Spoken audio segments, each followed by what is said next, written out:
Number 3, when embedded in the content of the curriculum, writing instruction is a powerful teaching tool. Number 4, the content of the curriculum drives the rigor of the writing instruction. Number 5, grammar is best taught in the context of student writing. And the 6th principle is the 2 most important phases of the writing process are planning and revising. This method is an explicit set of sequence strategies for teaching expository writing that can be integrated into any content. From this course, I learned the specific writing revolution strategies that build the vocabulary and language skills necessary for future success in writing. Throughout the course that I took, the Writing Revolution faculty presented age-appropriate examples and techniques for scaffolding and differentiation. There were opportunities to practice and create activities as well as receive feedback from the Writing Revolution faculty. Following the completion of the course, I have been dedicated to turnkeying the knowledge I gained to my colleagues. I provided an overview during a session at the Superintendent's Conference Day, facilitated several professional learning hours throughout the year, and in the fall led an in-service course at the elementary school to further support our staff's implementation of the strategies. During the in-service course, teachers gathered to engage in a focused study of the Writing Revolution 2.0 text, exploring the systematic and sequence strategies it offers for teaching expository writing. These strategies, applicable across all grade levels, provide a versatile framework for integrating writing instruction into any subject area. Through in-depth discussions, educators examined how the Writing Revolution strategies effectively support the development of vocabulary and language skills, while also exploring various scaffolding methods and differentiation techniques to optimize learning for all students. Teachers then designed sentence writing activities, incorporating the Writing Revolution strategies seamlessly into content areas such as science, social studies, and our scholastic read-alouds. By embedding techniques such as sentence expansion, basic conjunctions, note-taking, and summarization directly into core disciplines, educators not only strengthen students' writing capabilities, but also enhance critical thinking, reading comprehension, and overall academic performance. This summer, we will be hosting an additional workshop centered on the next steps in implementing the Writing Revolution method at the elementary school. We are eager to continue this journey and look forward to building on the progress we've made so far.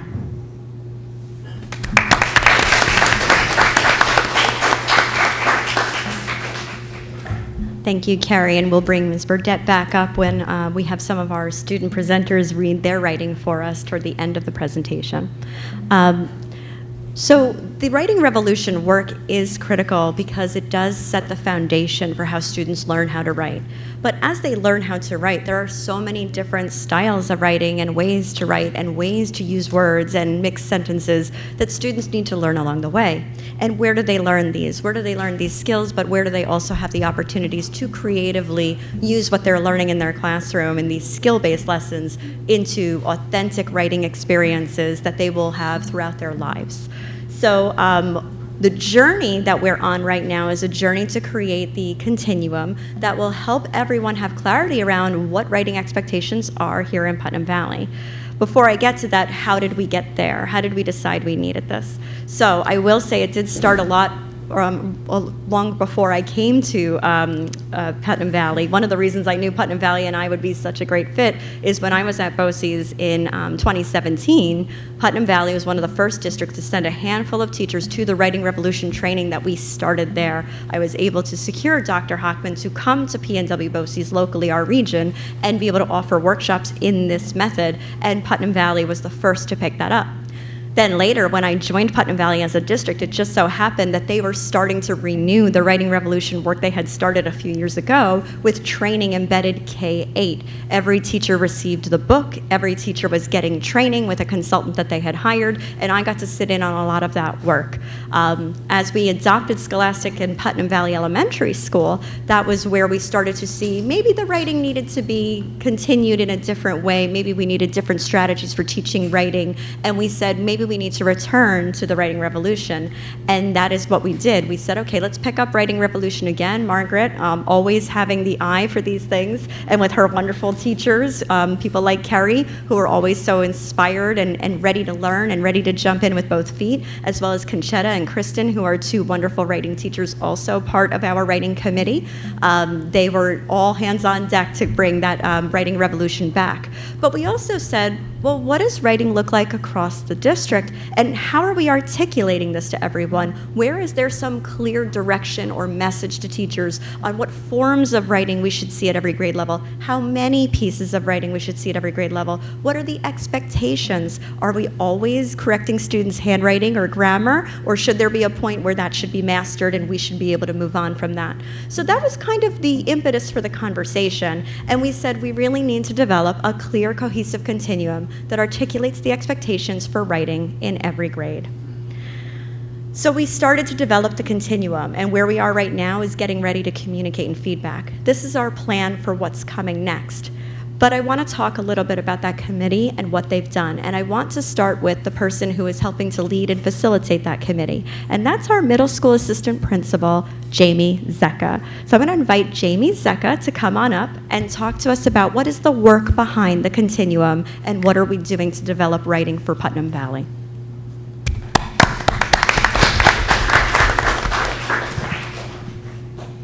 Good evening, everyone. Thank you for having me here.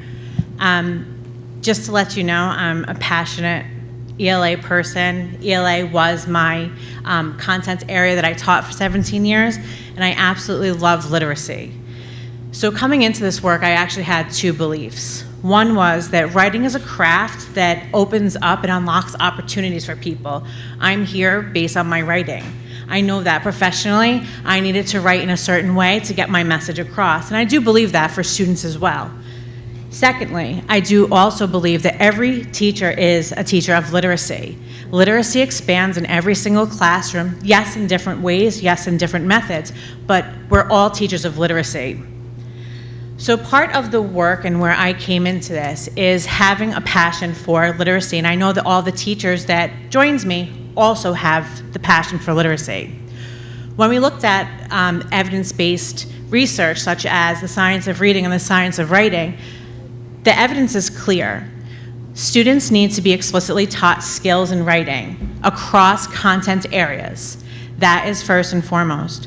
Students also need frequent opportunities for writing in every single classroom. And what that looks like, again, changes. It is content specific. Sometimes it's an email to a teacher. Sometimes we get lost in text messages. But every single time that a student engages in writing, they are writing for a purpose. They are writing to get their point across. With regard to the committee, we started to examine the relationship between reading and writing practices that we use in our schools. And we were able to identify specific writing genres and strategies being used in the classrooms. And we were looking at how often writing is actually done, what it looks like in our curriculum maps, and what does it look like vertically aligning it across buildings and across the district.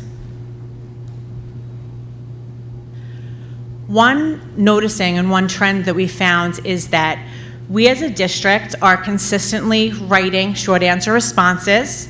That's multi-content areas.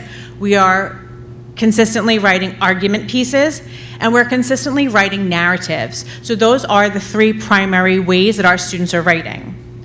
We began to document what this looks like for every grade level, and we had a lot of rich discussions based on the evidence. And it was an eye-opening experience seeing kindergarten teachers working with our 12th grade teachers and looking at pieces of student writing. One of our first initiatives was to look at a student who was accepted to a prestigious university and what writing was being expected of her. Based on that, we started to develop the idea of who is a Putnam Valley writer? What do they look like? Where do we want them to go? How do we help them to succeed?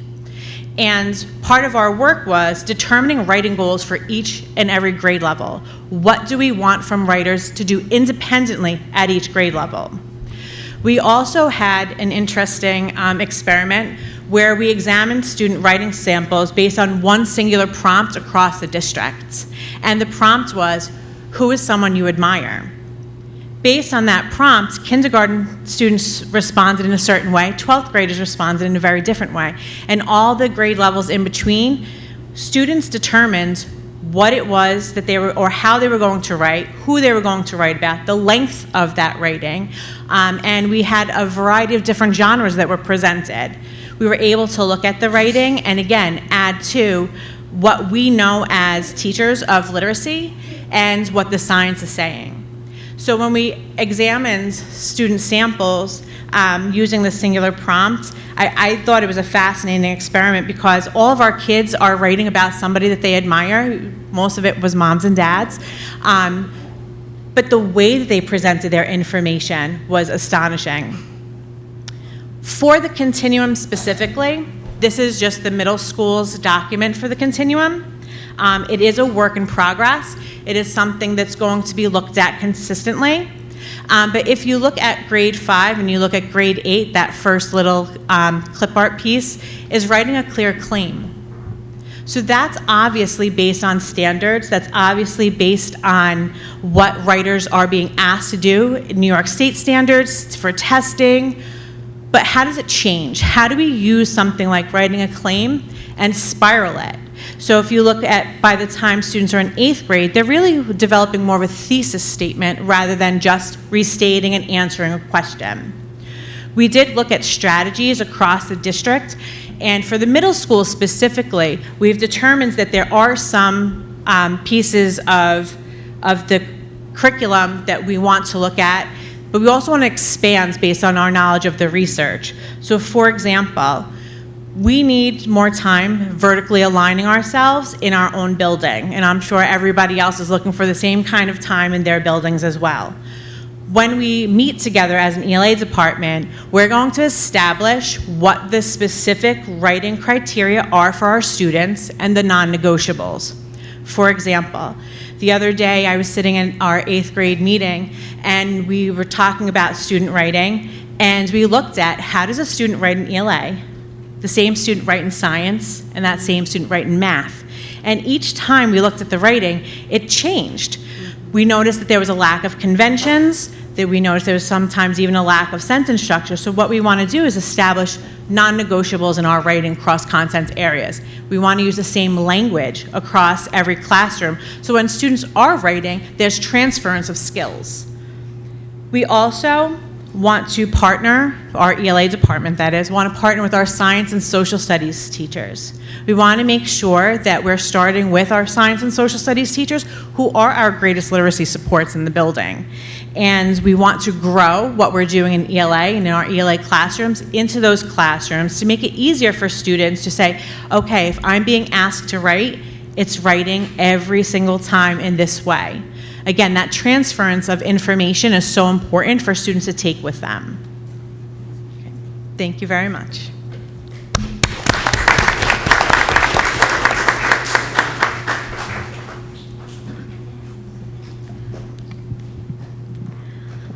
So at this time, I just want to point the board's attention to some sample writing that we have on the tables. They're wrapped up in a little bow. Feel free to open them. But I wanted to just give a snapshot of this is a 2nd grade piece of writing. This is a 12th grade piece of writing. we are looking at student writing across the district and trying to align practices in a backwards design model in order to be able to make sure that our students who are expected to write in this way when they get to 12th grade have everything they need as they go through the grades, and that every teacher who may not consider themselves a writer in nature themselves understands those conventions, grammar, mechanics, and everything that may have eluded them since they were last in school themselves. But at this time, I hope this doesn't start right away. Okay. At this time, I'd like you to hear from a few of our very own Putnam Valley writers, starting with our first graders and ending with our 12th graders. Our 12th graders really wanted to be here tonight, but it is prom. So Carrie DeSiena, who is also a member of our writing committee, was able to secure three of them to read their own pieces, just excerpts, because they are very long, as you will see in the packet. Just a few pieces that they wanted to read excerpts from for you tonight, so that will be video. But we'll start with our live and in-person first grade readers, and I'm going to turn it over again to Ms. Burdette to show you just what our Putnam Valley writers can do as of now.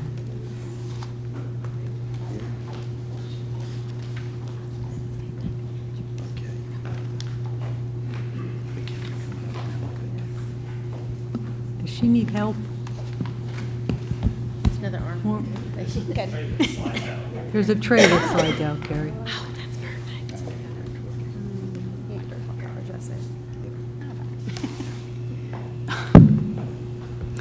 So at this time, I'd just like to take a moment to sincerely thank my students for coming and for their unwavering dedication and hard work this year in first grade. They have written an extraordinary amount throughout the entire year, and their growth as writers is nothing short of remarkable. I am incredibly proud of each one of them, and tonight they are so excited to share their writing pieces with you. And as you listen, I encourage you to look for some specific things from the writing revolution that we've been working on. One being sentence types. Looking at different types of sentences, and we've learned the 4 different types are statements, questions, commands, and exclamations. You're going to notice sentence expansion, where as we've written sentences, they've asked questions to try to expand their sentences. You're going to notice evidence of basic conjunctions, which I think are our favorites, right? Because, but, so. You're also going to notice that we have been learning about different types of transitions, such as conclusions, different ways to put a conclusion in, writing in conclusion or in closing or clearly. You're going to see them using transition words to add information, such as the word also or in addition. You're going to notice them using a transition for an illustration, using for example or for instance. And you will see them with transitions for time and sequence, using words like first, next, then, and finally. So the first writer I would like to welcome up is Mazzie Anderson Siegel. So if she can come up.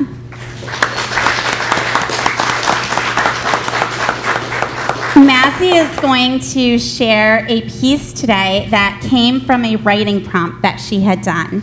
And the prompt was to think about a person who helps others. It might be someone you know or a person you learn about, and she just had to write about that person. So she began by writing a single paragraph outline, and then from there, she wrote her piece of writing. Are you ready? Has anyone helped you before? My sister helps me with stuff. For example, one time my elf fell and she knew what to do. Another time she helped me with singing. Also, she helped call my dog in because when I called her in, she didn't hear me. Also, when I get hurt, she cares so much. For example, one time I fell and she helped me up. Clearly, my sister Sequoia is amazing because she helps people.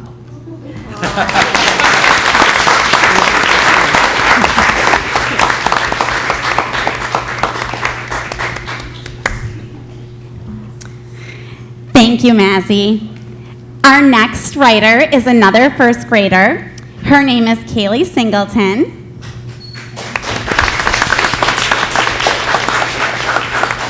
So Kaylee's piece of writing comes from one of our scholastic units. It was a writing unit that we had done. It was called I Think This Because, Developing Reasoning in Opinion Writing. And she wrote this opinion piece using strategies and techniques that we've learned, not only about the craft of opinion writing, but also incorporating the method from the Writing Revolution.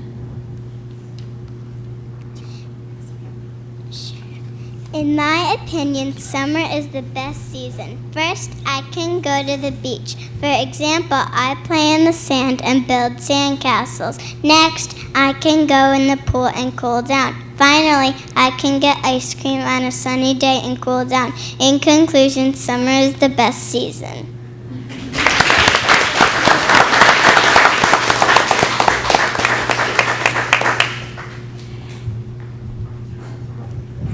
Thank you, Kaylee. And our final first grade reader tonight is Went Barone. So Went is going to share a reading response that he had done. As a class, we read an article about thunderstorms and engaged in a series of sentence building activities to reinforce various learning techniques.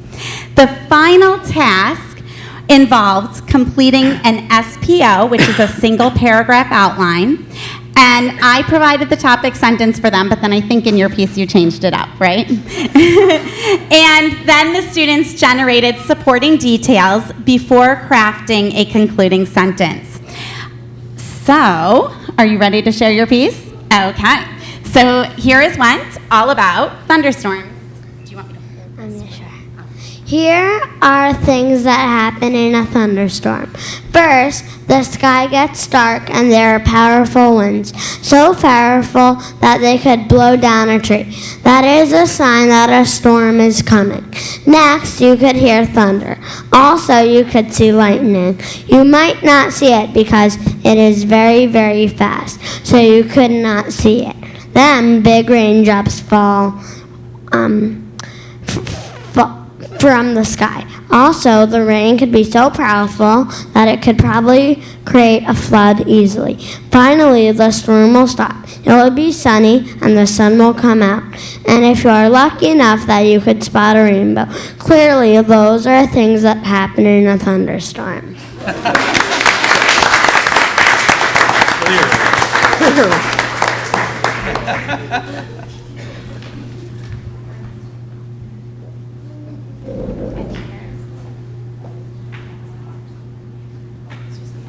Thank you, Went. It's truly exciting to see all of these students' hard work come to life in such a tangible way. So thank you so much for sharing your work.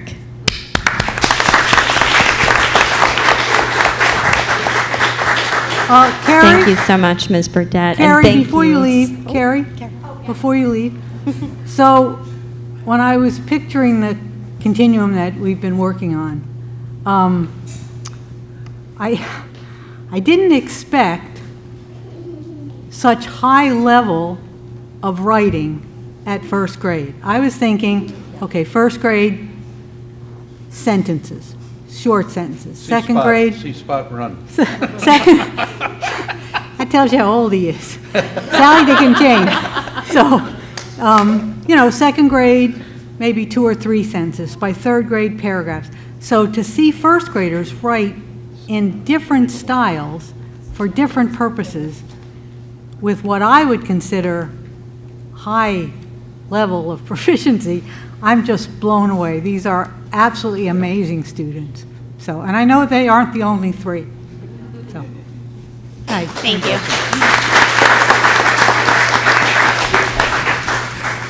Thank you, Carrie, and of course, all of our first graders and their families for being here tonight to share the wonderful writing work you're doing.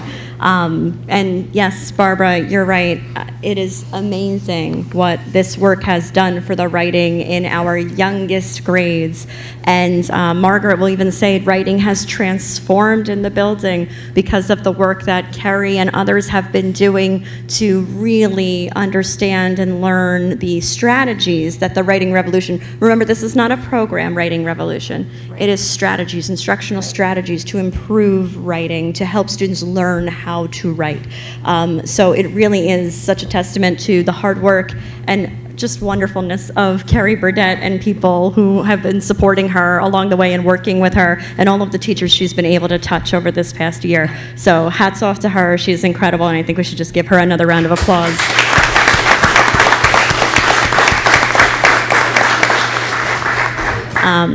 I want to share now our 12th graders. And again, you're only hearing an excerpt of what they're writing for their IB work and the type of college essays that they're sending off to colleges. But they were really excited to be able to share how they are as writers and how you can see where we go from this first grade group. And you can only imagine what they will be able to do when they go to 12th grade where these seniors are right now. So let me hope this works. My name is Zachary Fitzmaurice. I will be reading an excerpt from my higher level essay. My line of inquiry was, in what ways does Lin-Manuel Miranda use the turntable in Hamilton to enhance the narrative and explore themes of ambition and running out of time? What does it truly take to achieve greatness, relentless ambition, or perfect timing? The musical of Hamilton follows that of Alexander Hamilton's life from his time in the Revolutionary War until his death. Within this, his relationship with Aaron Burr is explored, starting as friendship to eventual enemies. This focuses greatly on their differing views on paths towards creating a legacy in life. Hamilton believing that determination and fighting for what you want leads to greatness, while Burr thinks one should wait for it being the right opportunity to become successful. Through the use of the turntable at the center of the stage, representing both the passage of time and the ever-moving creation of America, Miranda creates a visual story through the set design and choreography that enhances the narrative and brings these themes of ambition and running out of time to life. My name is Nicholas Rodriguez, and this is an excerpt from my higher level essay. My line of inquiry is, how do the Wachowskis use color symbolism in The Matrix to explore the separation between illusion and reality? The dual nature of reflections in Morpheus's sunglasses gives a visual metaphor for duality, highlighting that every decision has underlying contradictions. In contrast, the blue pill has a soothing, peaceful glow that attracts with the promise of eternal ignorance. Its visual ease serves as an attractive illustration of a state in which questions are left unasked and the truth is kept hidden. This decision is complicated further by the story of Cypher's betrayal. In a despairing event, Cypher denies reality by commenting, "I know this state doesn't exist, but it's juicy and delicious." In the moment preceding his satisfaction, the steak is captured in its vibrant red hue.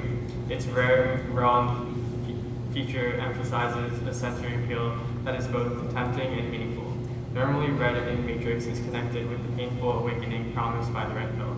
In this scene, the red of the steak is repurposed. As he eats it, Cypher declares ignorance is bliss, transforming the steak's passionate redness into a symbol of engaging in illusion. Rather than a call to confront an empty reality, the red now tempts with the promise of a quick, attractive sensory pleasure. This intended change emphasizes how Cypher metaphorically reverses his previous decision by accepting the blue pill's comfort and chooses to remain in the manufactured reality. The striking image of the red steak thus not only emphasizes the intriguing nature of sensory appeal, but also serves as a visual irony. Its color, which is typically an indicator of truth and violence, becomes a sign of his intentional retreat into blissful ignorance. Through this complex interaction of color and choice, the Wachowskis push viewers to consider how the attraction of pleasure may blind the search for truth, demonstrating the film's prevailing idea that the cost of self-imposed ignorance.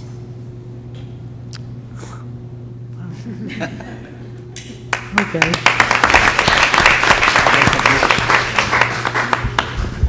I could confidently state that we will not be sharing any of Dr. Luff's first grade or 12th grade writing samples. You got it. My name Let is me Zachary pause that. Bismarck. Let me just get out of here. All right.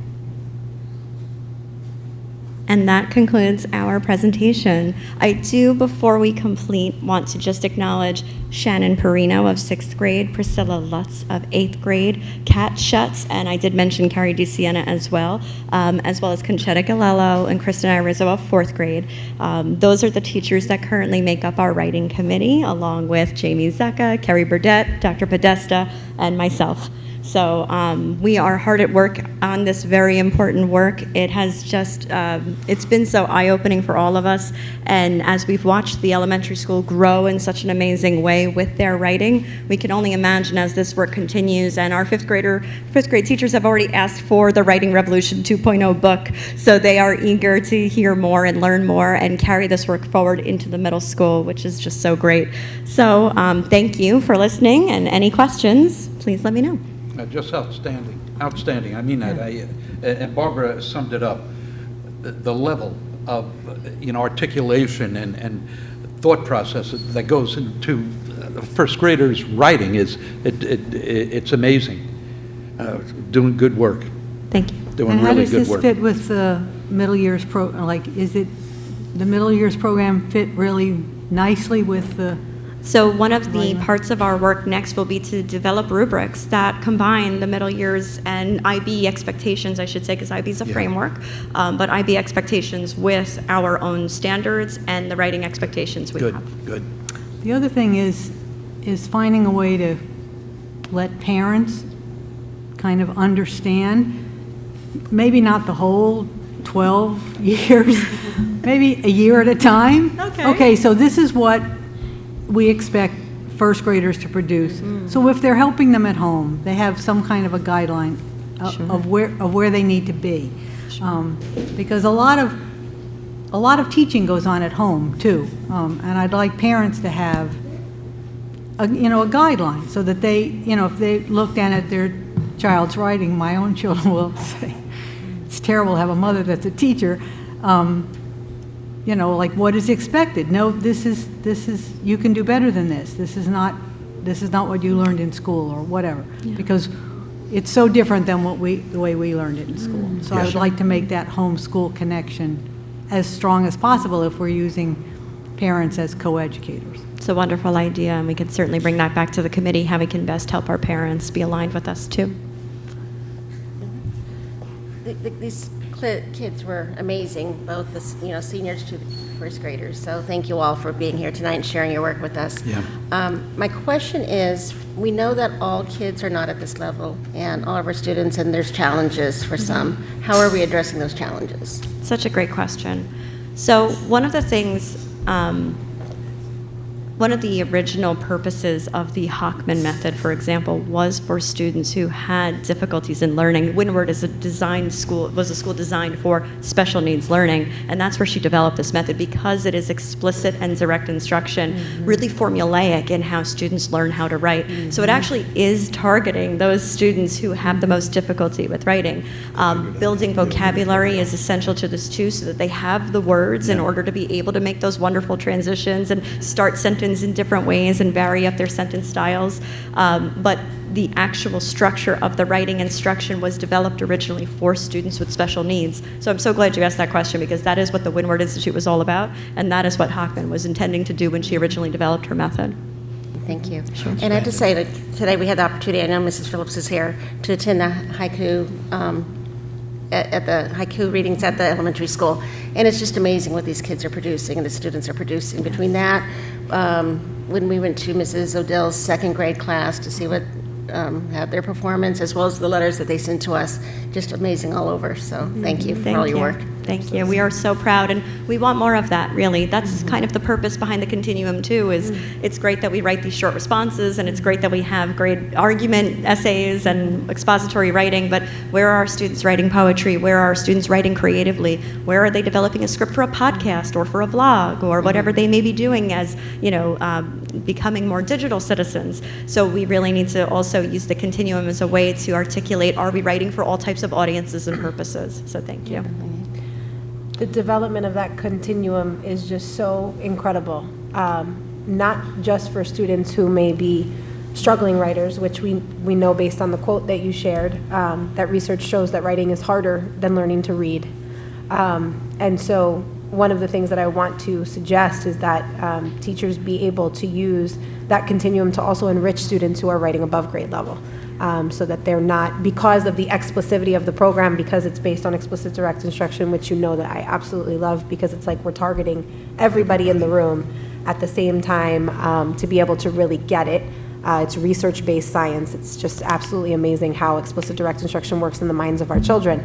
But for those kids who are a little bit step above, that they also be challenged. And so for teachers to be able to move across that continuum, no matter what grade level they teach, is going to help our children to have that differentiated instruction for the enrichment piece as well, which I think is just fantastic.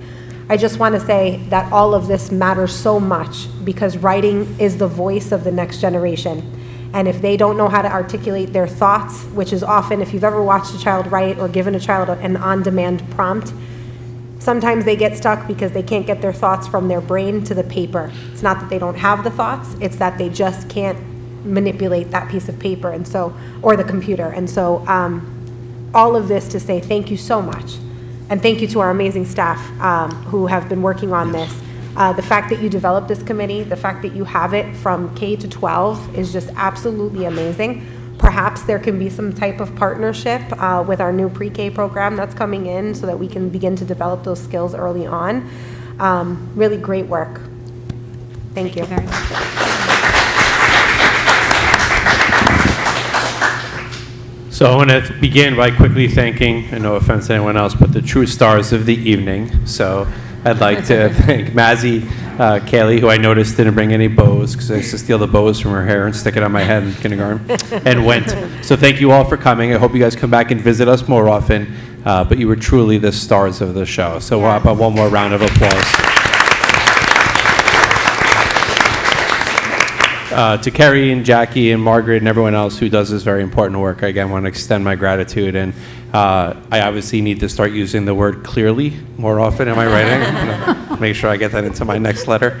But I just thinking back to my own education and my own children's education, and there is no way that I or they were writing like this in first grade. And I don't even understand the titles of what the seniors were writing about, so that's a whole other story. But it's really impressive work, and I think it speaks volumes to the fact that we have teachers across the continuum, all grade levels, participating in this work. And Ms. Zecca, sorry, missed her before, is another instructional leader on that team. So making this all possible across the buildings is really important. So thank you all for being here this evening. Thank you. Thank you, and thank you so much, especially to Ms. Zecca for her leadership of the committee. She has been helping me to bring the committee together, set agendas, set plans for those meetings. So hats off to you, Ms. Zecca, for the great work you've been doing to help me lead this work. Thank you. Great. Thank you. So you guys are welcome to skedaddle. I know it's getting late. Unless you really want to hear about the career and technical education program. No, you guys stay. Are you practicing? They have a couple years before they have to worry about CTE. I can read and write. Well, we have a very unbalanced room now.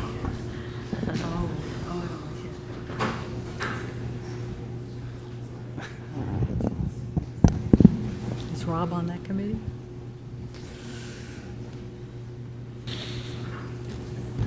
That was the best thing I've seen all day. Well, get ready, because we have two new stars to show you here tonight with me. Thank you, ladies, both for being here. I am going to present on our career and technical program. We know how important and valuable this program is to us, and I wanted to just give the board a snapshot of what's going on this year. We presented at the end of last year about our career and tech program and presented a student speaker, and I wanted to do the same for you at the end of this year, along with student speakers. I have two with me tonight, which is wonderful. Thank you both for being here. This is our agenda for our presentation tonight. We'll talk about our BOCES partners, our programs, our current student enrollment, and then we'll have two reflections from different areas of the program, and then we'll take any questions that I hopefully can answer in Steve Lowry's absence. These are just some facts and figures from careertech.org and from the BOCES website itself. 94% of high school CTE concentrators graduate 9 points higher than the average U.S. rate of graduation. 86% of our CTE students in PNW BOCES enroll in college or technical institutions, and nearly 35% will work in their field of study. Our BOCES currently serves 1,406 students. They graduated 641 students just last night, which is their largest graduating class in history, I believe. Next year, they have 770 incoming students. So that is, again, breaking records. They are just growing by leaps and bounds. There are over 40 programs at our BOCES for students to choose from. We'll talk about a few of the ones that our students are part of later on. We had 82 students enrolled in 24-25 school year, this school year, 24-25. And the BOCES also offers 300 plus adult programs, from different languages to speak, to HVAC, to getting your real estate license. There is a lot for adults to do at BOCES too, which is great. Jackie, the number that you just said, 82, is that next year's enrollment? I believe it might be this year's. 24, 25? Yes. Do we know 25, 26? Have the kids signed up? You know, I can get that number for you. I think Lynn Keller Could you is do that? already working on that, but I'll double check and I'll send that to the board maybe tomorrow. Great, thank you, Jackie. Just some things to know about the BOCES programs in general. Students can attend for 1 or 2 years. They can attend for 2 or 4 hours a day. And successful graduates can attain a career and technical education diploma, a certificate, or a Regents diploma with a technical endorsement. And our BOCES provides work-based learning programs, which identifies activities that help the program collaborate with a workplace learning environment for the students so they can actually practice on-the-job learning and skills. This is a breakdown of the areas in which our students mostly attend. I have another slide that breaks down our most popular programs for our students, but looking at the areas and the fields of study, this is just a snapshot. I'm not naming every single program our students attend here, but you can see that they attend medical assistant programs, law enforcement, microcomputing, small engine repair, HVAC, welding, fashion, merchandising, graphic design. I had the benefit of going to the fashion show just a couple of weeks ago where one of our students, Sophia Garibaldi, showed off the work that she'd been working on in a catwalk style with some of our own students modeling the pieces. It was really terrific. And BOCES held that at the Paramount Theater over in Peekskill. So they really made it a professional environment and made the students, they had a video of the students, kind of like a documentary of their work and how they came to the pieces and the ideas, what their influences were. It was really cool to see the things they've learned in the program along the way. So BOCES really goes above and beyond to treat these students like professionals, to give them as much professional experience as possible. And I feel like it is one of the best programs out there for students who are looking to take on a trade or vocational study. Yeah. This is our breakdown. Cosmetology is our most popular program, and we have one of those students here tonight. We have 12 students in the cosmetology program, 9 students in our culinary program, about auto, and that includes auto mechanics and whatnot, that is 7 students, and then law enforcement, 5 students. We are seeing some growth in the microcomputing, game design, and animation. So BOCES has added some of those really cool 21st century type programs to their offerings, and our students are starting to take more of those as we're seeing in the enrollment. So I'd like to welcome Bella up to speak a little bit about her program, the cosmetology program. Come on up, and I'm going to turn it over to her so she can tell you about her experiences. Great. Hi, good evening. My name is Bella Calvente, and I attend BOCES for the cosmetology program. When I was a sophomore, cosmetology gained my attention. When I took my BOCES tour, I knew I wanted to do this for my career. The reason why I chose to go to BOCES was so I can obtain my license right after I graduate from high school. This program has provided me with a lot of knowledge and has given me the ability to make new friends from other school districts. Once I completed the program, I will have a big leg up and on other students who will first begin the same program after graduating. The program works on an hourly basis, which motivates students every day to show up so they don't miss hours. One of my most favorite things I've learned this year was a hands-on experience while working with mannequins. We do so many things like haircutting to perm wraps. Many people think BOCES is just a way to skip school, but I believe it's the total opposite.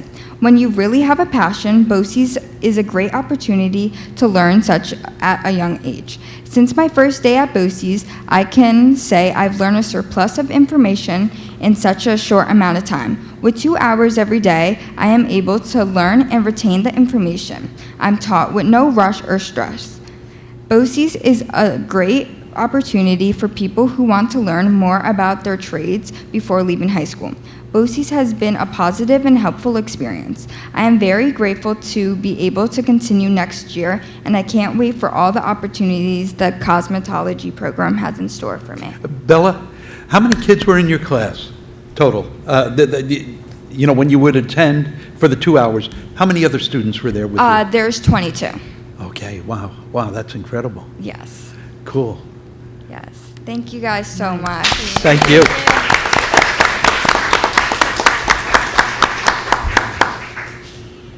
And now I'd like to welcome up Savannah. Come on up, Savannah.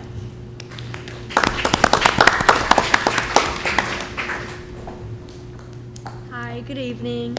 My name's Savannah Simmons. I go to the, I go to the law enforcement program at BOCES. It is a 2-year program, which the first year is law enforcement and the second year it's criminology. So I'm going to skip a little bit ahead and then go back. Basically, what we learn in the whole law enforcement program is we learn all about like penal laws and stuff like that. We learn handcuffing. Sorry, I'm kind of like blanking. We're learning like a bunch of different types of just laws, and I've learned a bunch of like amendments and stuff like that. And then next year, which is kind of different from like learning like law and everything, we're gonna be actually learning like the the brain of like criminals and like why they like do things and stuff like that.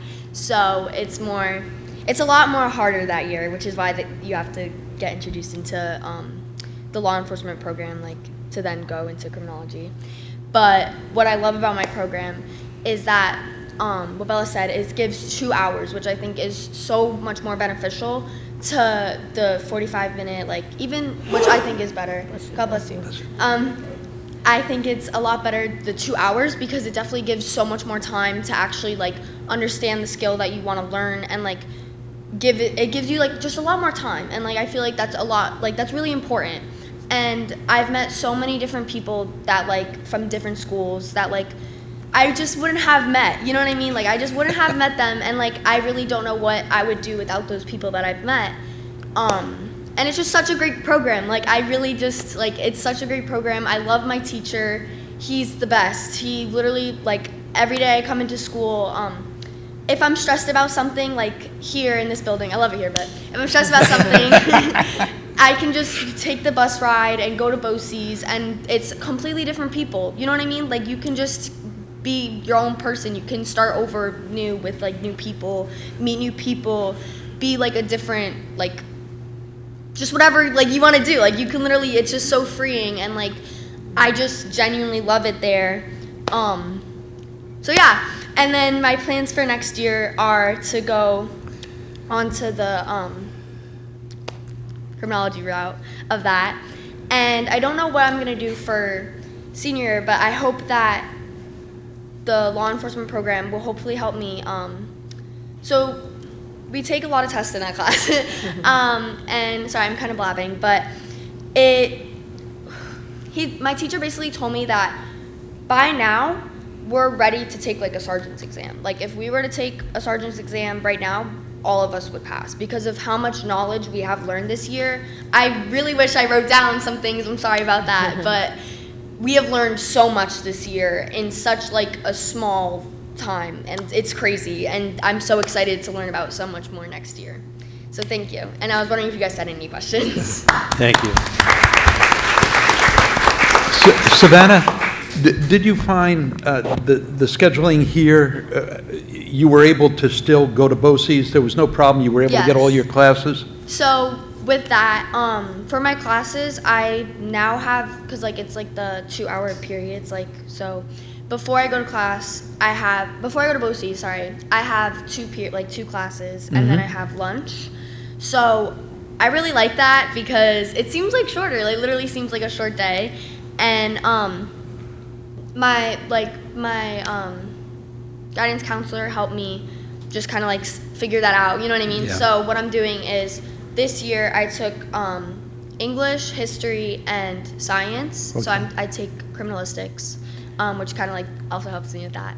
And then next year I'm going to be taking English at BOCES, which is another thing that you can do. You can also at BOCES you could take an English. That's and you great. can take Yeah. gym as well. I don't take a gym, but you could take gym there. And then I'm taking my math next year, so I'll have all my credits So you have and the stuff. flexibility to Yes. go to BOCES and also Yes.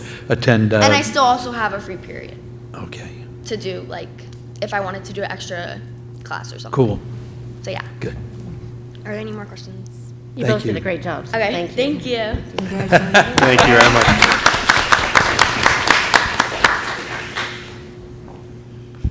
Thank you so much for being here, girls, and sharing your experiences thus far. And that concludes our CTE presentation. Any questions that I can answer or get answers for you about?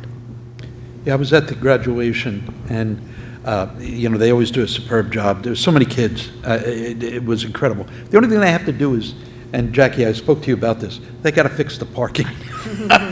You can't It is get tough. in there. It is tough. It is tough, but We just established there was almost 700 kids. I know. Can you Think imagine about if we had that. 700 kids graduate here? wow. And the We'd be parents- parking at the elementary school. Yeah, It's gonna be yeah. Westchester. It is a successful program. And, recently, I don't know if you saw the article in the New York Times, but the trades are becoming a real focus for many of our young people because that's where the money is today, getting out and getting those trades. And many of the trades involve college, so they get this basic background and then they can move on to a higher level. But I think BOCES is just, it's one of my favorite. Well, you know that. It is wonderful. It's a wonderful place to be. And I think we just got a note from the crowd that it sounds like we have 50 students as of right now enrolled for next year. So Wow. that number could change as the summer goes on and students enroll with us. But right now it's 50. Okay, that's great. That's good to hear. When Thank you. Sasha and I did the tour recently, Yes. they talked about how many internships are available for the students, and I thought that was also amazing. Yes, it is wonderful. Those work-based learning experiences are so important, and students really get a lot of hands-on professional experiences where they're working with local businesses and even corporations to be able to learn what they need to learn about working on the job. So Yeah. it's excellent. Thank you Thank so you. much. Thank you. I know that last year was the first year that the CTE programs had to turn away students, and that just speaks to the number of students that are interested in these programs. And I want to commend the work that they did in terms of increasing. They doubled the size of many of their programs. That's great to hear. Just to Good. try to meet the need. And still, there were students who didn't get their first choice this year. So they're doing a tremendous amount of work there to build capacity, to meet the students' needs. And I know they're doing a ton of work around internships. To Bella's point, she leaves certified. What is certification? So certification bearing programs. And a big push is now college credit programs. So I know many of the CTE programs offered through BOCES will now allow students to earn college credits and then leave there with college credits as they continue on into That's outstanding. college and Yep. career. So that's all very exciting. I was going to ask Isabella if she has any suggestions for my hair. I don't know if a perm wrap is going to do anything for me, but I wanted to commend you too. It's not easy to get up here and speak in front of a bunch of adults you don't know, but you both did a fantastic job, and it means a lot to hear. Not to take anything away from Ms. Levine, but it means a lot to hear directly from the students and your own Absolutely. experiences. So we Absolutely. greatly appreciate you guys taking the time to be here this evening. So thank you. Thank you. If you have any suggestions, you could just shoot me an email. Should we finish the presentation? Yes. Before we go back? So our last presentation is just a second reading of the extreme heat conditions. This is based upon the NISBA policy. It's a state required policy, and it is hopefully a policy we will never need to access. Being one of the very few school districts with central heat and air conditioning, we should never find ourselves in a condition in which temperatures approach these levels. But like I said before, it is a required, so we have refined and the NISBA policy, and it's up for adoption this evening. So if there's no questions, I think we can continue moving. Good to go. Okay, so now the student representatives are not here tonight. Right now they're dancing. Now, so they can't steal your thunder, Dr. Luft. You have a lot to report. Oh, you picture Aiden doing the Running Man right now. Maybe not. Don't tell him I said that. All right, good evening, everyone. So I want to begin by sharing some of our major achievements and recognitions that the school has received. And as we have warned, it is not a dull time of year, so there's been a lot happening. I'm very sorry she's not here for this piece, but if you rewind a couple of meetings, I demanded that Putnam Valley be recognized during the Metro Awards, especially our own board reps. So I'm happy to announce that the 2025 Metro High School Theater Award ceremony, that our student Board of Education representative, Haley Cron, won the Metro Award for the Outstanding Female Acting Performance for her portrayal of Elle Woods in the TheaterWorks spring musical Legally Blonde. So,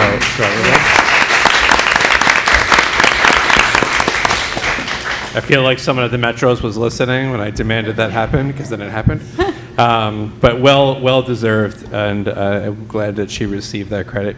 So a little bit about it. The Metro Awards was held at the Performing Arts Center at SUNY Purchase. It draws over 1,300 attendees from 71 school districts across Westchester, Putnam, Rockland, and Bergen counties. I think it's funny how Bergen snuck in there.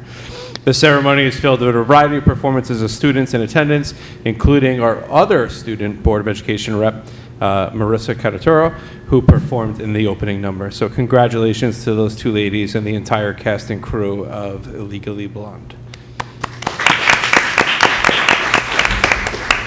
Some other exciting news we've recently shared. Putnam Valley Middle School has officially met the requirements for IB authorization. So congratulations to every single person who contributed to make this happen, especially our two IB coordinators, Mary Kay and Stephanie, our building administrators, Jamie, Zecca, and Travis, and of course, our own Mrs. Jackie Levine, who led that initiative from its inception throughout the authorization process. So we're happy to embrace the fact that we now have two IB World schools, both Putnam Valley Middle School and Putnam Valley High School. So as we have discussed in the past, the Putnam Valley High School is now taking on the second phase of the middle years program. So that work is beginning next school year primarily. We have a coordinator in place, Ms. Kat Schutz, and really over the next 2 to 3 years, you'll see the middle years program in Putnam Valley High School take off and lead to authorization as well. Again, it's been a busy week. On Monday, Ms. Levine, myself, and David Spittle were able to travel to New York State Education Department, where the Putnam Valley Central School District was awarded the 2025 New York State Green Ribbon School Award. So that we were one of two schools across the entire state. Typically, this recognition would be awarded in Washington, D.C. at a national event. Unfortunately, as we were watching the dismantling of the Department of Education, we were hoping to get in under the wire, but we received our letter that the reception has been postponed indefinitely. So unfortunately, we will not be recognized in Washington, D.C., at least not anytime soon, but New York State wanted to make sure that they recognized us. So we were able to attend a Board of Regents meeting. Our own Regent Wills was there, and she shared a presentation and shared some of our application and gave us this nice award. So it was a very wonderful occasion, and it's really a recognition of the hard work of many individuals who are no longer with the school district. This work began back in 1996, 1998, when the first geothermal wells went in, and really all we've done is continue that legacy of sustainability bring it forefront and center to our students through educational opportunities and to continue to expand the sustainable energy sources that we have on our campus, much thanks to the help of David Spittle, whether it be solar panel arrays or continuing to transform our elementary school into entirely geothermal. And thanks to the voters of Putnam Valley, that'll be able to happen. And we were working with representatives from the Facilities Planning Committee and the New York State Education Department, because we still believe that Putnam Valley Central School District will be the first entirely geothermal, run entirely on sustainable energy across the entire state. So until someone proves me wrong, I'm going to keep saying that. But even in facilities management, they didn't know of any other school district that was able to celebrate that. So that was a nice award, a nice recognition, and obviously that work will continue. So a sports update, we did have a state send-off, even though it was a little premature, but we squeezed it in before all the kids went home for Regents exams. But I want to congratulate Abby Hausgen and JP Patterson for earning spots in this New York State Championship for sprinting, as well as Putnam Valley High School baseball team, who won their first sectional title, won their first regional title, and will at Friday, tomorrow evening at 7 p.m., participate in their first New York State semifinals. So if they're victorious tomorrow evening, they will play at Saturday at 1 p.m., and that will be for the New York State Championship. And Abby and JP will compete also tomorrow morning in Middletown for state championships in track and field. That is amazing. Busy times. Our Putnam Valley Middle School held their career fair, which took place last Wednesday on 6/4. Middle school counselors Melody Ortiz and Christina Magliero were vital in making the connections with community members, coordinating the event, and creating passports for students to fill out during the event. It was a great success, giving students a fun and engaging opportunity to explore a wide range of career paths. Students were asked thoughtful questions, interacted with professionals from various fields, and their participation in meaningful impact in opening students' eyes to possibilities and helping them connect classroom learning to real-world applications. And I know we have a whole list of everyone who was there, but I'll defer to you for that. Okay. Want me to read it now? No, you can do it later. So Mr. Mello and myself were able to attend the Hudson Valley Chamber of Commerce Scholarship Breakfast this morning, and we were happy to be joined by a Putnam Valley student and his family. So Sean Carroll was the Putnam Valley's recipient for that scholarship. It was a nice breakfast. We saw students from across the region, and they got up and said a little something, and they even gave Sean the mic. I warned him. I asked him if he had his speech ready. He laughed at me. I don't think he thought I was serious, but when he went up there, he had to say something. But he did a fantastic job, and we were very proud of him, as we are all of our students. As we had mentioned, we are without our senior reps tonight because they are at the prom, so that is taking place right now. We, just a quick update, our Universal Pre-K lottery, we had our bid opening, Jackie reading off the bingo cards, and Jeannie sticking them in the bright spots. I was smart enough to take the one job that was on the other side of the cameras, which was typing the numbers in. So I think it was a huge success. I was sorry that there was obviously some families who did not get in. I was thankful that there was such a large interest in the program. And just a reminder for those that were selected, have until the end of June to complete the registration process. We also have a healthy wait list in case we're able to expand the program or if any spots open up. Barbara, Jackie, and myself attended the Westchester Putnam School Board Association annual meeting and roundtable. So an opportunity to hear from districts and representatives from across the region, talk about some of the initiatives and advocacy work that's taking place, and hear from a keynote speaker. Some of the many things that have been happening, I'll just run down the list. The high school held their senior award ceremony. It's always amazing to see the total amount of money that's handed out to our seniors. Our high school had their second annual IB banquet, which held up in the library. I know many of the board members were able to attend as well. Then we had our high school underclassmen academic awards. Our 8th grade students had their orientation as they get prepared to enter 9th grade, and that included our Garrison students who will be joining. They were here as well as the parents that evening. We had numerous band and chorus concerts, pretty much any grade level you name, they've done it. 4th grade and up, we've had band and chorus concerts. Our elementary school held their sustainability fair, so Ms. Bross and Ms. Bruno, thanks to them for making that happen. It's been a busy day at the elementary school. Yesterday was the elementary school colonial day. Today was the Revolutionary War reenactment. I was hanging out with the blacksmith for a while. I asked him about what his thoughts on the forge and fire are. I'll keep those to myself. But it was amazing to see him using traditional equipment and tools and making that all possible. And I know the students enjoyed it. We had our haiku celebration today at the elementary school, so thanks to all the third grade teachers, and Ms. Phillips is here. Mr. Mello held the parent cell phone webinar, so a webinar for high school parents to provide feedback on what will be the upcoming state mandated cell phone ban. And we had our CTE program recognitions. We spoke a little bit about that. I know Dr. Payne was there, as well as Sam. And Jackie was able to attend the P&W BOCES fashion show. So just a public service announcement. Here you go, Sam. I had it already. We have two things that are out for public hearings, that are out for comment on public hearings. The public hearing is scheduled for June 26th, and that is both the district's updated code of conduct and the district safety plan. So those are both available on the website, and if you have any, please take a look. And then if there's any public comment, June 26th would be the time for that to happen. Just looking forward, there's more to come. Some of the upcoming events. Tomorrow, June 13th, that is tomorrow, right? Yep. I lose track of what day it is. So tomorrow, June 13th, we have our Flag Day celebration at the elementary school.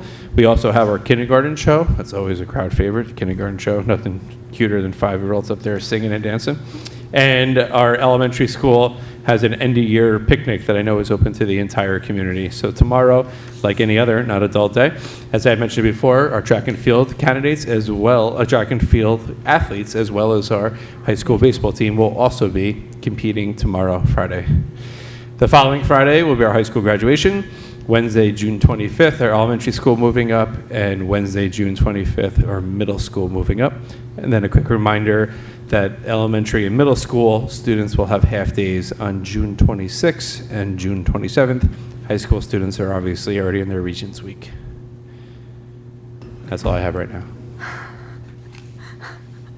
That's a lot. That's a lot. Okay, thank you.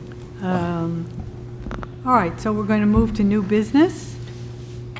Okay. Resolved on the recommendation of the superintendent of schools to appoint Kirsten McGovern to a 4-year probationary term as a special education teacher commencing on September 1st, 2025 and terminating on August 31st, 2029 in the 10-year area of special education at the high school on Step 1 Masters of the PVFT salary schedule. Ms. McGovern's special education K-12 initial certification is pending New York State Education Department approval. Second. Questions or comments? All in favor? Aye. Opposed? Abstentions? The resolution passes. Number 2, please. Resolved on the recommendation of the superintendent of schools to appoint Melissa Clements to a 1-year leave replacement position as a special education teacher at the elementary school, effective August 27, 2025 through June 30th, 2026, or sooner at the discretion of the Board of Education on Step 2 MA of the PVFT salary schedule. Second. Questions or comments? I just want to acknowledge that Melissa is here this evening with us. She has filled a variety of roles over the last couple of years here in Putnam Valley, and we're thrilled that she will be joining us for another year. So once they're done voting, I'll say congratulations. All in favor? Aye. Opposed? Abstentions? The resolution passes. Come up and let's Congratulations. shake your hand.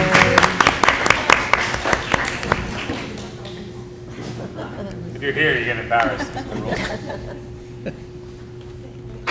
Congratulations. I want to welcome you. Hey, again.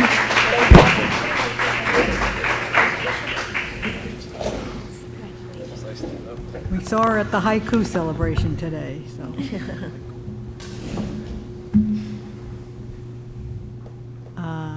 Number 3, please. Resolved on the recommendation of the superintendent of schools to appoint Jenna Gargano to a 1-year relief replacement position as a general education teacher at the middle school effective September 1st, 2025 through June 30th, 2026, or sooner at the discretion of the Board of Education on Step 1 MA of the PVFT salary schedule. Ms. Gargano holds childhood education 1 through 6 initial certification and students with disabilities 1 through 6 initial certification. Second. Questions or comments? Is she here? No? All in favor? Aye. Opposed? Abstentions? The resolution passes. Number 4, please. Resolved on the recommendation of the superintendent of schools to appoint Teresa Habeisen to a long-term substitute teaching position at the elementary school effective August 27th, 2025 through November 19, 2025, or sooner at the discretion of the Board of Education. Ms. Habeisen holds nursery K and 1 through 6 permanent certifications. Second. Questions or comments? We just welcome Ms. Habeisen back. She's the retired teacher from Putnam Valley, and the opportunity came in to, so Teresa Bork took her role when she retired, and now she's going on a maternity leave, so we welcome her back to her old classroom with her old partner teacher for 10 weeks. So. Good. That's amazing. Yeah. Yeah, it's great. All in favor? Aye. Aye. Opposed? Abstentions? The resolution passes. Number 5, please. Resolved on the recommendation of the superintendent of schools to accept the resignation of school monitor Patrick Young from the district effective June 27, 2025, as per document 202/25, attached to the agenda and official minutes of this meeting. Second. Questions or comments? All in favor? Aye. Opposed? Abstentions? The resolution passes. Number 6, please. Resolved upon the recommendation of the superintendent of schools to approve the second reading of policy 8113, extreme heat condition days, as per document 201-25, attached to the agenda and official minutes of this meeting. Second. Questions or comments? All in favor? Aye. Opposed? Abstentions? The resolution passes. Number 7, please. All right, Deep everybody. breath. This is a really long one. Whereas all conditions precedent to the financing of the capital project hereinafter described include compliance with the provisions of the State Environmental Quality Review Act, SECRA, as a Type 2 action pursuant to the regulations thereunder have been performed, and as such, it has been determined that the capital project will not have any significant adverse environmental impact. And whereas at the annual district meeting of the qualified voters of Putnam Valley Central School District, Putnam and Westchester Counties, New York, the school district, held on May 20th, 2025, a proposition was duly adopted authorizing the Board of Education of said school district to undertake the construction of improvements to and reconstruction of school district buildings and facilities, including at Putnam Valley Elementary School, alterations to the nurse's office, installation of ground source heat pumps and plant upgrades, and an additional playground area, certain improvements to Putnam Valley Middle School, site improvements including paving, drainage, lighting, and sidewalks, replacement of certain heating and cooling equipment, certain improvements at Putnam Valley High School. Site improvements include paving and drainage, roofing replacement, installation of roof-mounted photovoltaic systems, and other incidental improvements and expenses in connection therewith at a maximum estimated cost of $13,494,000, and that $10,994,000 or so much thereof as may be necessary, shall be raised by the levy of a tax upon the taxable property of said school district and collected in annual installments with up to $10,994,000 obligations of said school district, or so much thereof as may be necessary, to be issued in anticipation thereof, and the expenditure of $2,500,000 of capital reserve fund monies therefore. And whereas it is now desired to authorize said class of objects or purposes and to provide for the financing thereof, now, therefore, be it resolved by the affirmative vote of not less than 2/3 of the total voting strength of the Board of Education of the Putnam Valley Central School District, Putnam and Westchester Counties, New York, as follows. Section 1, the construction of improvements to and reconstruction of various school district buildings and facilities, including at Putnam Valley Elementary School, alterations to the nurse's office, installation of ground source heat pumps and plant upgrades, and an additional playground area, certain improvements to Putnam Valley Middle School, site improvements including paving, drainage, lighting, and sidewalks, replacement of certain heating and cooling equipment, certain improvements at Putnam Valley High School, site improvements including paving and drainage, roofing replacement, installation of roof-mounted photovoltaic systems, and other incidental improvements and expenses in connection therewith, is hereby authorized in and for the Putnam Valley Central School District, Putnam and Westchester Counties, New York, at a maximum estimated cost of $13,494,000. Section 2. The plan for the financing of the aforesaid $13,494,000 maximum estimated cost shall consist of 1.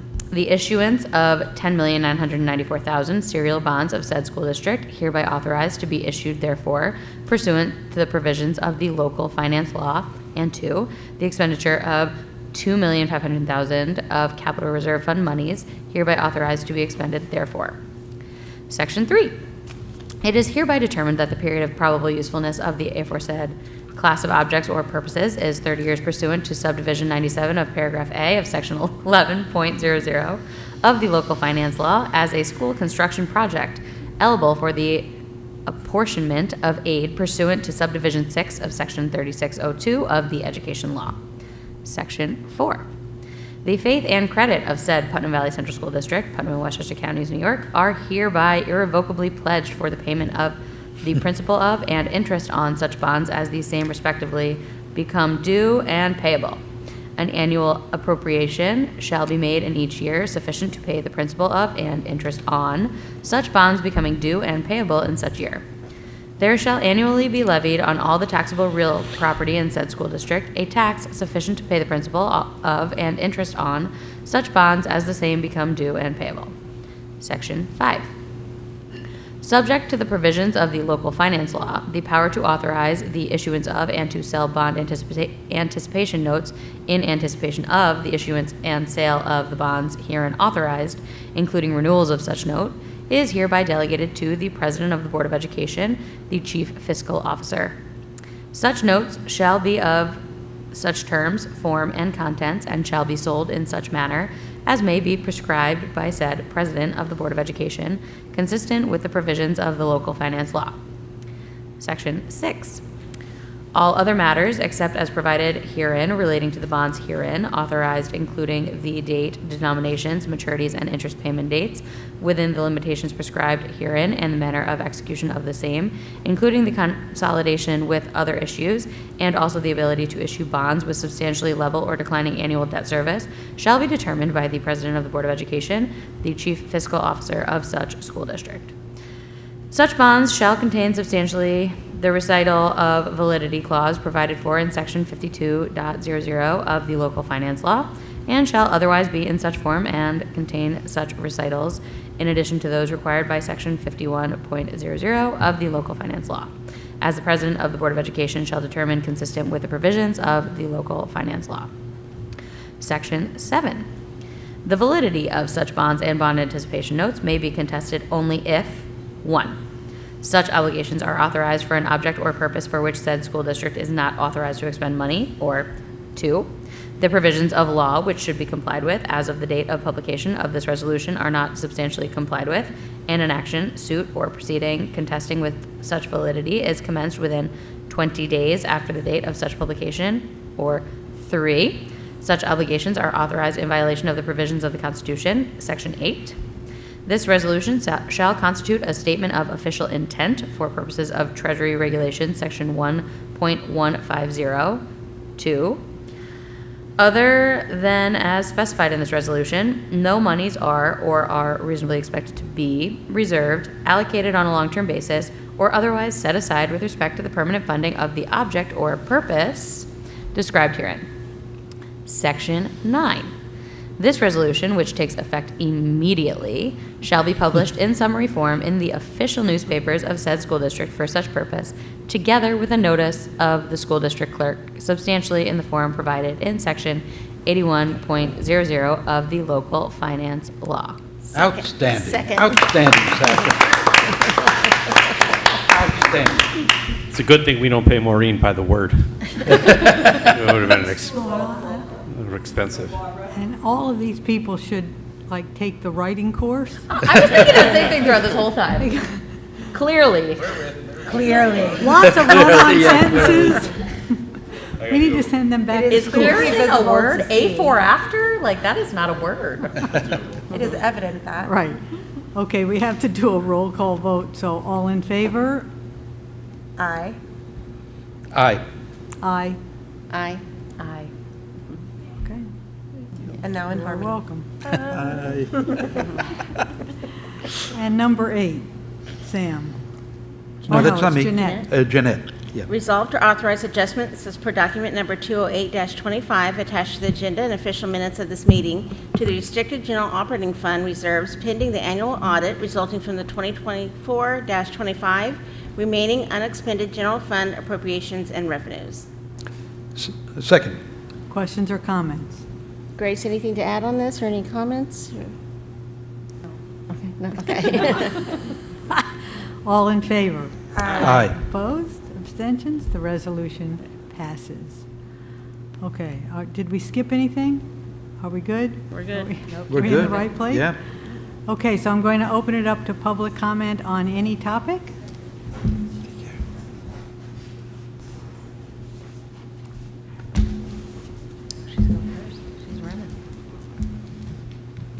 Yeah, I'm tall enough for this. Welcome. Hold on one sec. Courtney, you just got to introduce yourself to the mic and the camera, right? Hello, my name is Courtney Hill. Wansung Hao, and good evening, Dr. Left and members of the Board of Education.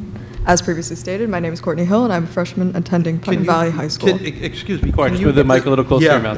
okay. I can't What? really hear you. Yeah. Go ahead. I just said move the mic a little closer to your mouth. Yeah, there you go. Oh, okay. That's good. How's this? There you Yeah, There you All go. right.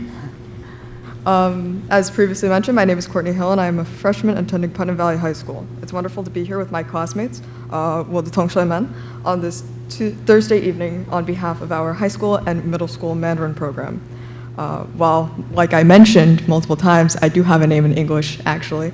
As a Mandarin student, we were given Chinese names in the 7th grade, or 七年级. So for 3 years, I've been called a Chinese name by my teacher, who we call Lem Lao Shi, that I have the freedom of creating. He Chou Lin is a name I take a lot of pride in. It reminds me of my progress while taking this course and how truly far I've been able to come. Sadly, we recently got the news that the Mandarin program is coming to an end. As a student taking this course, I hope to shed light on the benefits of this program's continuation for high school students and the amount of enthusiastic middle schoolers who gained interest after we introduced it to them a few months ago via presentation. I wish to discuss my progress through taking this class and the opportunities I've gained through learning Mandarin Chinese. I've been taking Mandarin since September 9月 of 2022,2022. So far, I've gained extensive linguistic and cultural knowledge. As a Western society, we tend to not have a fantastic grasp of Eastern culture, but learning about Mandarin and the Chinese culture has really given me a more open worldview and perspective. Our projects and learning is extremely interactive. To note, we made clothing websites to learn about clothes and currency. We made menus to learn about food. We designed houses to learn about rooms and furnishing, and this is just a minor percentage in the comparison to how interactive our projects are and how the interactivity was able to teach us a lot more real-life applications. And I must say, Lem Lao Shi is utterly fantastic as a teacher, and I couldn't present that enough. She has been able to immerse us in this whole new language and culture so seamlessly. She is truly top-notch and goes above and beyond for us and has for the past 3 years. Thus, I wish to respectfully request that the board consider the continuation of the Mandarin program for our district's middle school and high school students. 谢谢. Thank you for your time and consideration. Thank you. Thank you,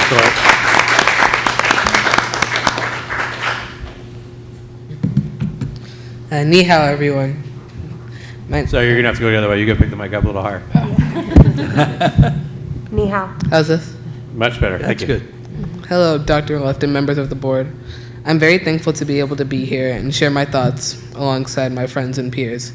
My name is Brandon Emmanuel Mboa, and the Chinese name I chose when I first started the class was Minglong. For the last 3 years, I've had the honor of being taught by Mrs. Lem Lao Shi, as well as me and my classmates have learned and experienced so many things from her over the last few years, and I'd love for the opportunity for other students to learn and experience what we did, which is why we've come to talk about the discontinuation of Mandarin Chinese as an available class for students. Middle school and high school, by extension, are the paths and choices students make to choose what they want to do in life, and these classes help prepare them and could show them what they may want to do. Removing one of these choices from students seems incredibly unfair, both to the people already taking the course and the people who wanted to take it. As someone who's taken Mandarin since I was able to pick a language class, I can gladly say that I've learned and experienced so many things that other students should get to learn and experience as well. With this in mind, me and my peers would really appreciate if you could at least reconsider your decisions. But either way, thank you so much for listening. Thank you very much.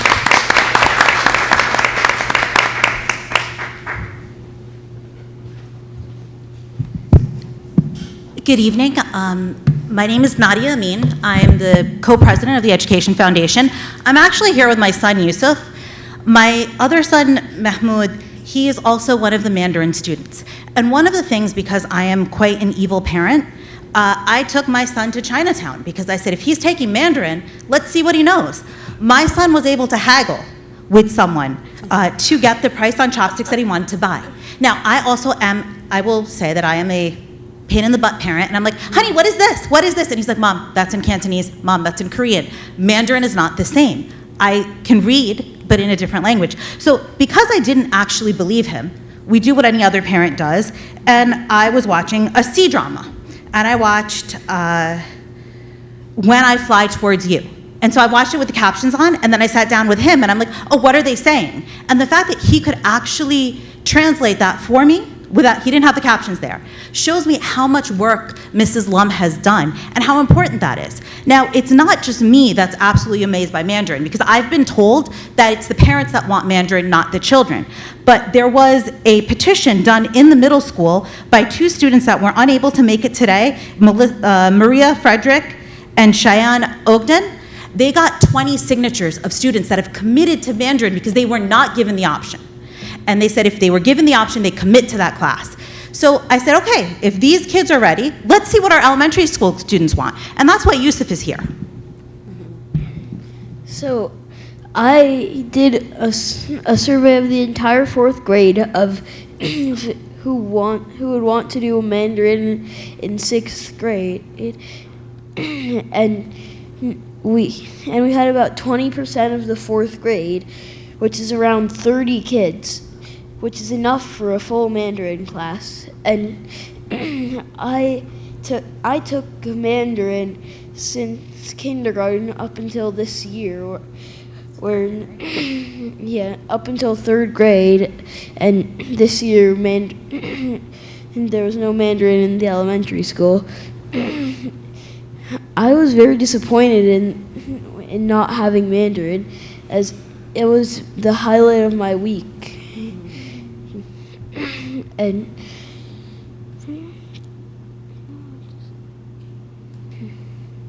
so I did tell Yusuf that it would be inappropriate for him to tell the administration that when they discontinued Mandarin in the elementary school, the students were told that they were going to have Mandarin when they got to middle school. Now these kids are facing an additional disappointment when there is documented interest on the level of the students. Then we saw how wonderfully our high school students have performed. And I think the one thing that we haven't told you guys is our IB students scored amazingly high. I think we even had some 6s, if I'm not mistaken. And remember, the IB is an exam that's scored out of 7. And so getting a 6 on the IB is amazing. And we have the vast majority of our students do not get 6s and 7s on their IB exams. And the fact that our Mandarin students did, it shows you that this is a successful program. It's a program that we've invested so much in, and it's a program that we should not lose. Thank you. Thank you, Dr. Thank you.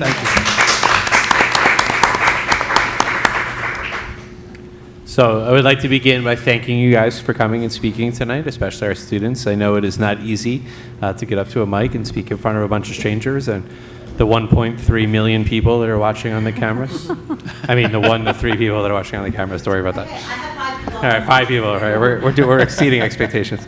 But I do congratulate you on coming forward and being able to speak on behalf of a program that we all care deeply about. One thing I want to clearly state for the record, Mandarin or discontinuation or weaning off of the Mandarin program has absolutely nothing to do with Ms. Lum.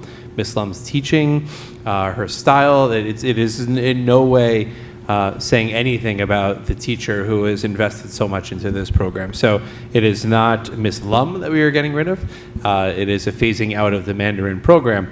Now, a quick little history here. This is a program that Dr. Wills, or Regent Wills, started with the 7th and 8th grade with distance learning. But it was a program that we believed so much in that we invested in the elementary school Mandarin program through partnership of BOCES. That was something that was done with many of the individuals that are here. We went out and found and hired a Mandarin teacher, Miss Lum, which is nearly impossible. Many of my colleagues were like, where did you find a certified Mandarin teacher? Again, showing that what our level of commitment was for this program. And unfortunately, as we've monitored it over the years, what we see time and time again is there's higher levels of interest in 7th and 8th grade, where we have classes of 16 to 18 kids in 7th and 8th grade, which is great. But when they go from 8th to 9th grade, the attrition rate is significant, right? 18 kids sometimes becomes 8. And then after 9th grade, the 8 become 5, and the 5 become 3. And I won't put you guys on the spot how many kids that are left in your grade from what started, but I'm sure that you've lived a similar experience, right? Your Mandarin class in middle school had many more students in it than what you currently have in your class now. And I think, so we've tried different ways to incentivize students. We've worked with Ms. Lum to find opportunities for that to push in and for students to be introduced. What I was holding out for was that first cohort of elementary school kids who had been exposed to Mandarin from the beginning. And I was like, this is gonna be our breakthrough, right? This class, these kids, they know it, it's familiar to them, they're gonna be interested in it. And when we went to bring Mandarin down to 6th grade this year, I think there was 6 students that signed up for it. So that's a little odd because when Hold on, just let me finish, then you go, because no one's gonna be able to hear you. But we actually it was built into our schedule, Mandarin for 6th graders for this school year, and it was gonna be a survey of the program and then really go into Mandarin 1 in 7th and 8th grade, the same structure we have now. And that really was the point of like,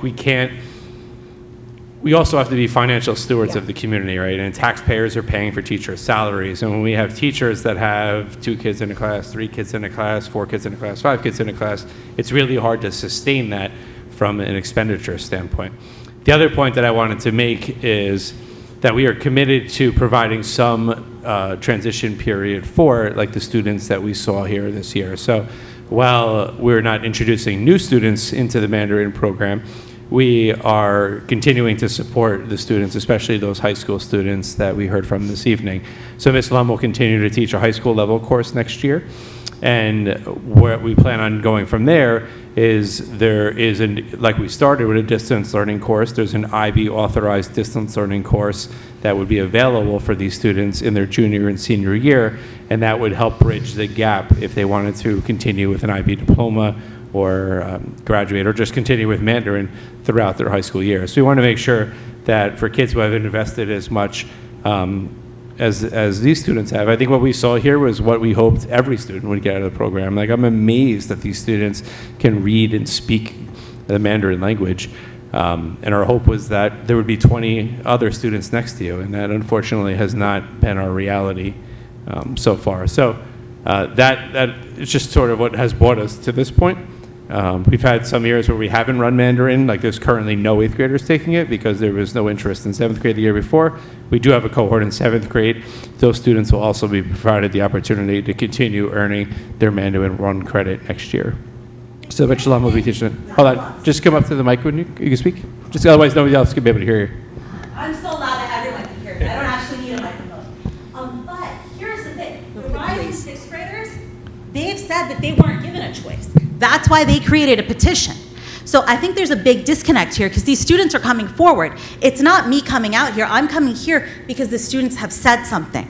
And that's the whole thing, is if you have a group of rising 6th graders that have a petition for like 16 or 20 kids that have committed to Mandarin, that interest is definitely there. And those are the students that were exposed from the very beginning. And now you have 4th graders. Your 20% of your 4th grade is interested in taking Mandarin when they come into the middle school. The interest is definitely there, and I think that we have to give them that opportunity. I think you've invested so much. You found a Mandarin teacher. And I will say one thing. My daughter Hafsa, she graduated. She was the first person to graduate with an IB diploma and science research. She did IB French. She went to Morocco, which is a Francophile country. They laughed at her French. They said, stick with Arabic because your French sucks. And that's just saying that our language program, when we have a good program where you can go into Chinatown and haggle for a price, you know that language program is working. And getting rid of something that works is not financially responsible, and it's not fiscally responsible. This teacher is not teaching just the high school students. She's teaching in the middle school as well. So making it fiscally responsible, it's there. The demand is there, the teacher's already there, and our students are successful. So cutting this program is actually what's financially irresponsible. So I would add that our students are highly beneficial, or have greatly benefited from the program, and nobody's taking anything away from that. What I'm saying is for 5 years, we've had interest in the middle school that disappears when the students get to the high school. This isn't based upon one cohort. This isn't one class that made the foreign decision. language. Remember, once you hit 10th grade, you finished your requirement for foreign language. Every single one of our foreign languages have a decrease in interest as you get past 10th grade. That's not exclusive to Mandarin. And look at your French class. How many students are in IB French? It's a handful of students. So are we going to get rid of French next? Well, if the French numbers look like the Mandarin numbers, then the answer would be yes. But there's far more students enrolled in French. In fact, There's 6 students. many of our students who leave 8th grade who leave Mandarin go into French in the high school. Again, the district had no intention of getting rid of a program that we invested so much in. I think what we saw here this evening was our hope. But at some point, when a teacher is teaching classes of 2 kids, 3 kids, 4 kids, we have some responsibility to the taxpayers to say that we need to look in another direction. I want to jump in for a second because one of the unintended consequences that I think are not being talked about right now is the fact that if there is a class with 2 students, 3 students, 4 students, it means that other language classes are then lopsided because students have to get language credits, which means that Spanish classes and French classes and whatever other languages we choose to offer in the future may be overflowing at capacity where that money needs to be relocated to a particular language. My encouragement, suggestion, wondering is because I hear you students, and I think it was incredibly courageous of you tonight to come to this microphone and advocate in a very respectful way for something that you believe in, something you love, something that has touched your life, that is culturally just amazing and wonderful and different. And that's really exciting to see that we have our students, some students who are in the grade of my daughter. My daughter would never get up to that microphone, and so I commend you tonight for doing that. And I think that we need to listen and understand that there is a population of students who do want this program to continue. My son, who is currently in 5th grade, benefited greatly from the Mandarin program that we started in the kindergarten cohort a few years back.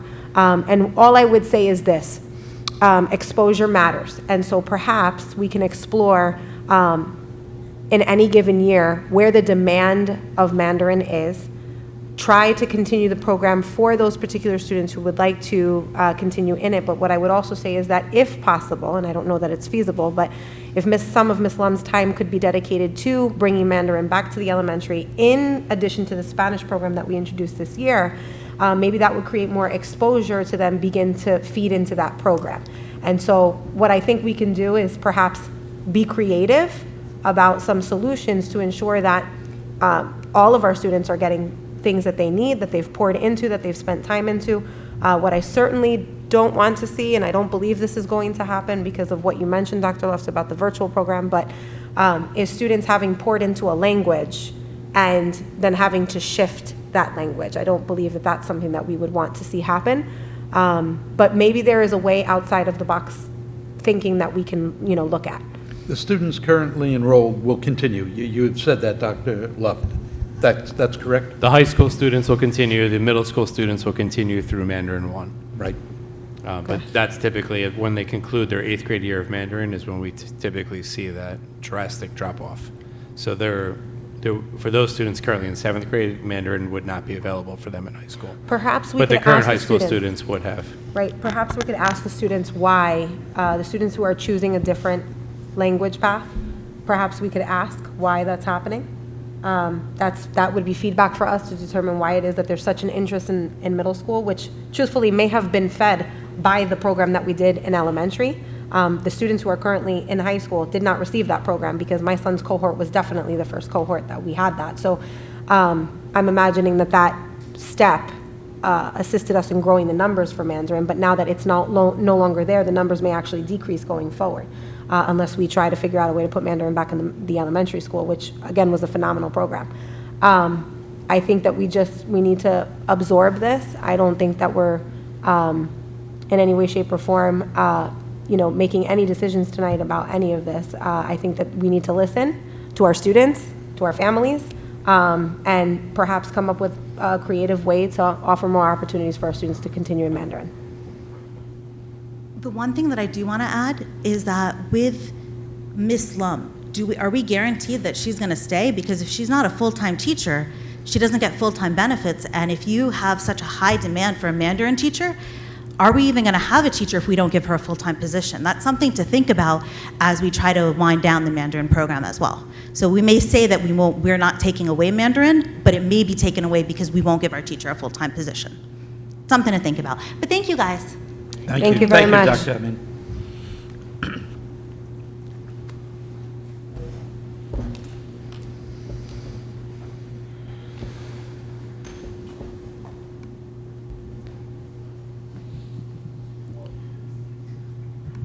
Good evening. My name is Joe Ferraro, and I don't have anything really heavy today.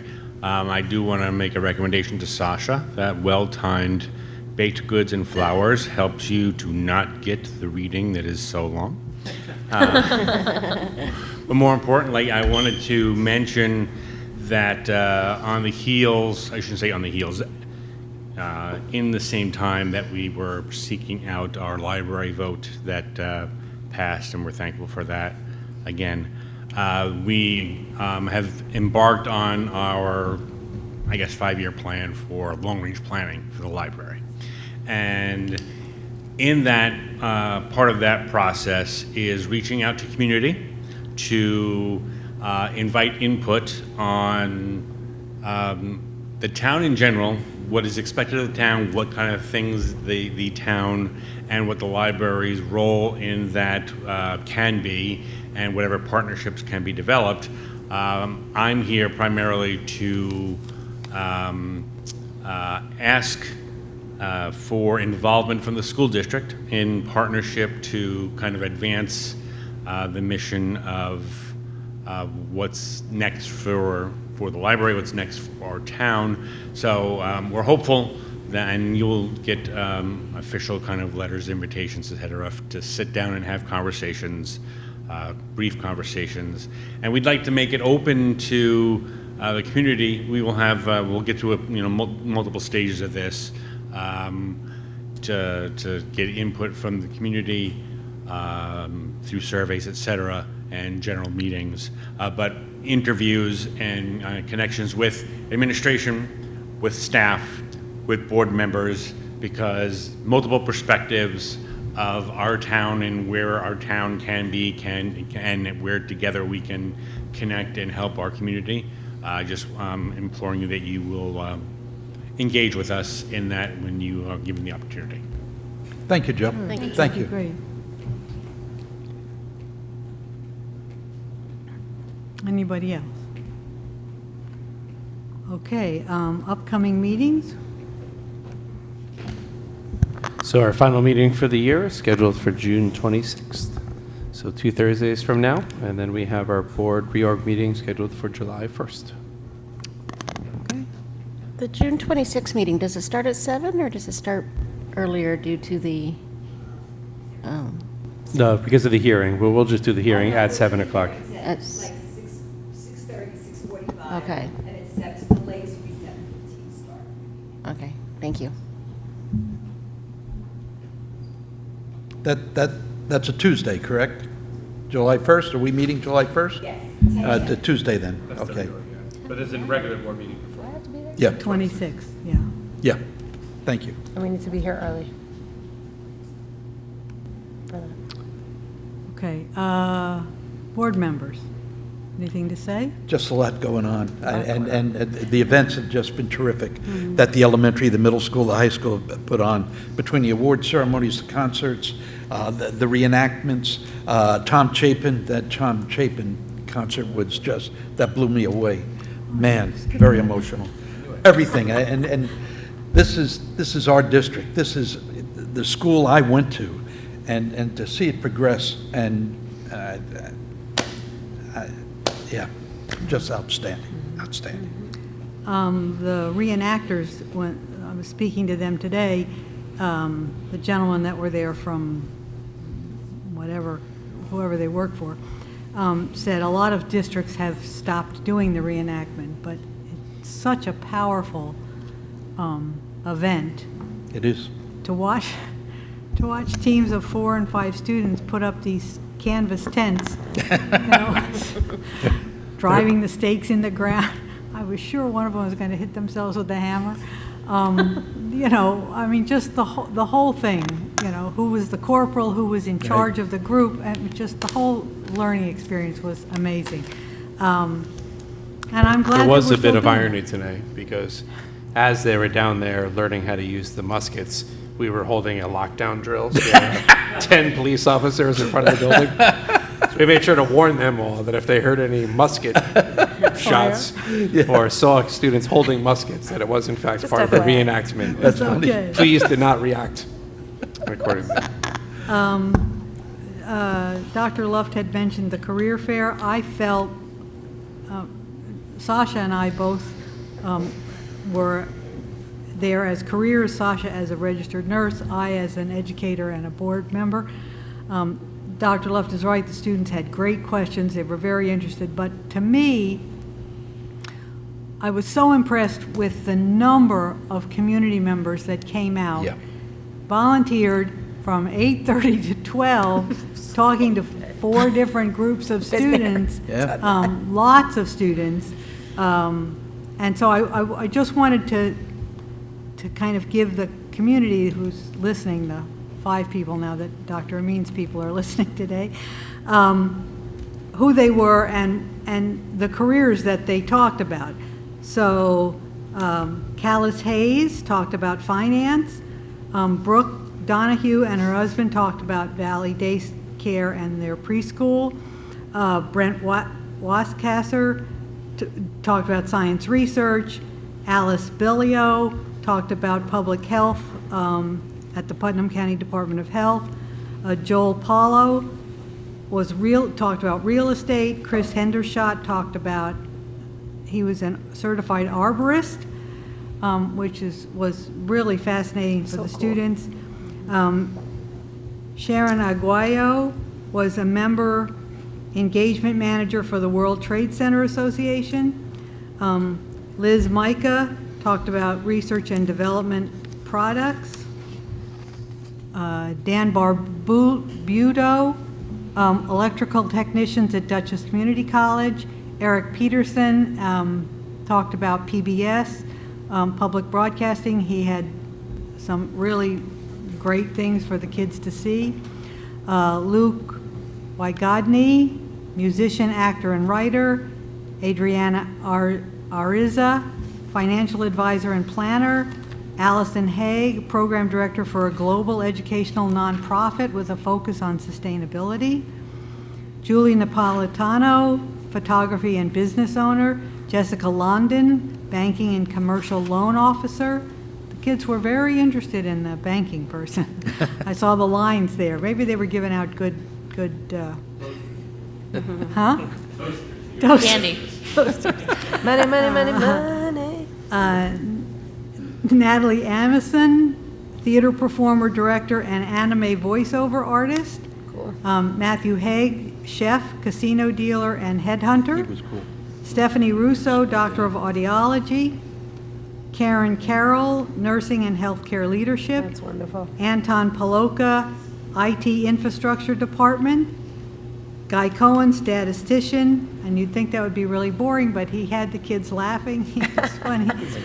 Gabe Caputo, detective, talked about law enforcement. Emily Ahern, traffic designer and nonprofits, arts administration. Christina DeSalva, data literacy and metadata services at Memorial Sloan Kettering Cancer Center.